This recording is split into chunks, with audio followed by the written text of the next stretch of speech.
Hi friends, Vaikuntha ಏಕಾದಶಿಯ ದಿನದ ಶುಭಾಶಯಗಳು. ನಾನು ಕೂಡ ಏಕಾದಶಿಯ ವ್ರತವನ್ನು ಮಾಡ್ತಿದ್ದೇನೆ. ಅದಕ್ಕೆ ಬೆಳಗ್ಗೆ ಬೇಗ ಎದ್ದು ನೀರು ಕಾಸಿ ಬಾಗಿಲು ತೊಳೆದು ಅರಿಶಿನ ಕುಂಕುಮ ಇಟ್ಟು ಹೂವು ಇಟ್ಟು ಸ್ನಾನಕ್ಕೆ ಹೋದೆ. ಹೀಗೆ ಸೀರೆ ಉಟ್ಟು ರೆಡಿಯಾದೆ. ಮತ್ತು ದೇವರಿಗೆ ಒಂದು ದೀಪ ಇಟ್ಟು ಮಂಗಳಾರತಿ ಮಾಡಿ ದೇವಸ್ಥಾನಕ್ಕೆ ಹೊರಟ್ವಿ.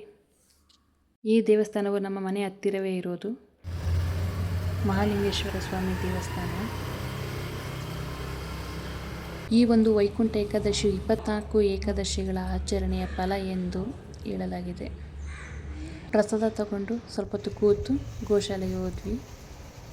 ಈ ಗೋವುಗಳ ಸೇವೆಯು ನಮ್ಮ ಜೀವನದಲ್ಲಿ ತುಂಬ ಬದಲಾವಣೆಯನ್ನು ತಂದಿದೆ. ಆಗಾಗ ನಾನು ನನ್ನ ಹಸ್ಬೆಂಡ್ ಹೋಗ್ತಾ ಇರ್ತೇವೆ.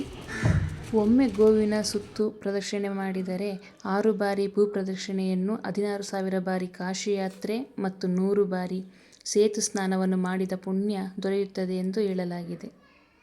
ಹಸ್ಬೆಂಡ್ ಮತ್ತು ನಾನು ಕೂಡ ಫಲವನ್ನು ಕೊಟ್ಟು ಹೊರಗಡೆ ಬಂದ್ವಿ.